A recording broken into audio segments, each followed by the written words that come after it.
Up to London or down to London? Is there a creativity divide across the United Kingdom? Opportunities equal for all, or is it Monty Python-esque?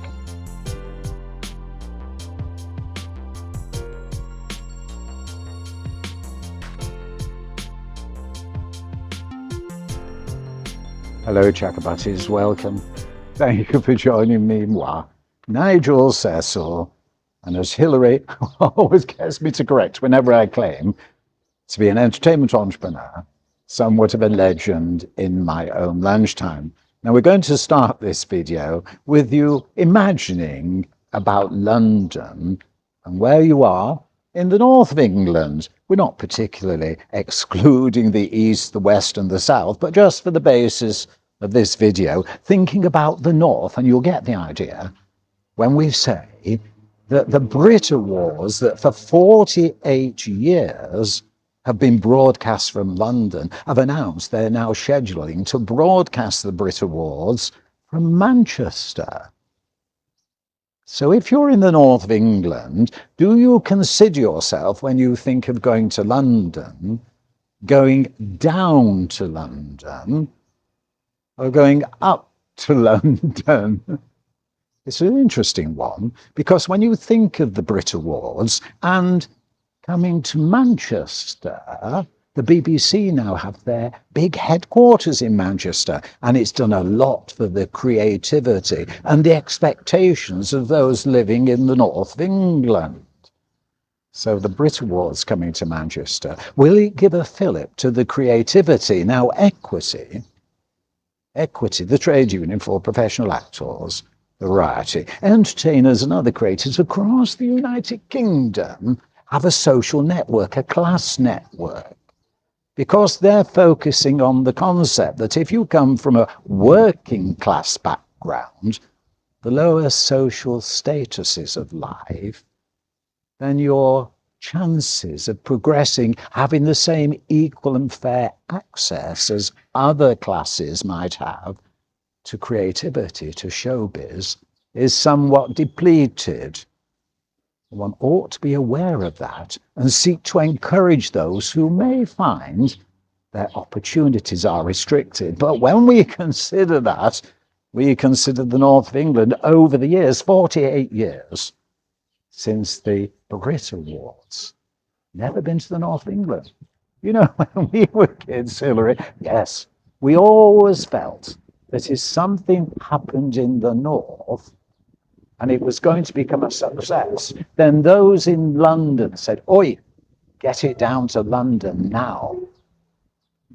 The north became the testing ground, probably is nowadays. If you have an idea for London, they don't try it out in London. No, kick it up to the north. Let's try it out there. And the same was true with creativity in television.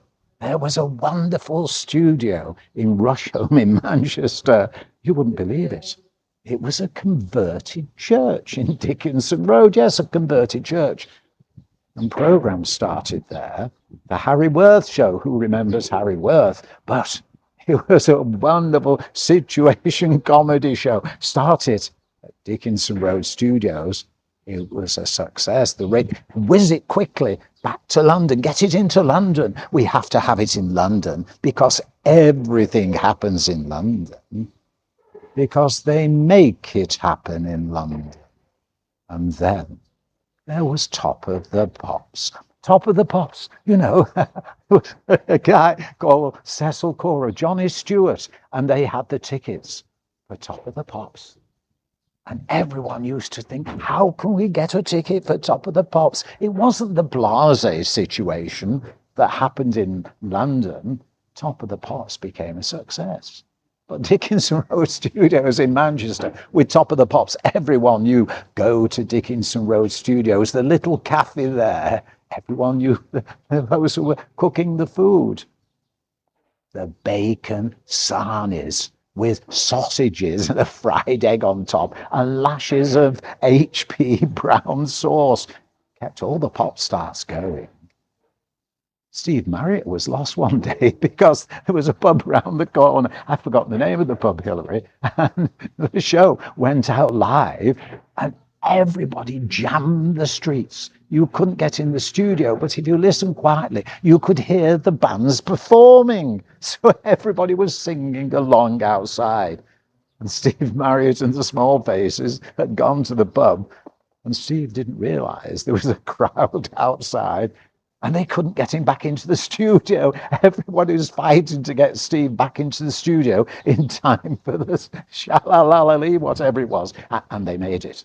But wonderful times, that sense of creativity. And the one thing is about when you say, where there's muck, there's brass, if you haven't got the money, actually, you are far more creative, believe it or not, because you have to make your own entertainment. So the one thing those without money bring to the table is an experience of actually creating from the core, from the roots. They've experienced it. They've not been to drama school initially as such, no idea of getting to drama school. That's why stars can suddenly be discovered, because they've learned it in the university of life. So when it comes to creativity, will the Brit Awards coming to the north of England signal a change, along with the BBC having come to Manchester, or going to Birmingham or to Newcastle, to Northern Ireland even? Look what's happening. The things have been decimated in Scotland, Wales, Cardiff, Bristol. And what about when we get down to Exeter and areas like that, or across to Norfolk? What's happening? But creativity is there in all those places. We still believe it only happens in London because others make it happen in London. Please open your eyes, everyone. Be Monty Python-esque and realize creativity begins with you, begins with me. And we can encourage it with everybody taking part. So hopefully the Brit Awards, after 48 years, now coming from Manchester, will it herald recognition that where there's muck, there's tons of creativity? Do let us know what you think. And until the next time, we've got that Kemi Badenoch thing coming up, haven't we, Hilary? Have you already done it? I've lost, yes. I don't know the sequence of things now. But as we always say, until the next time, good work, good art, and in showbiz, better keep your fingers crossed. Professional solidarity, comrades, together, and lots of creativity.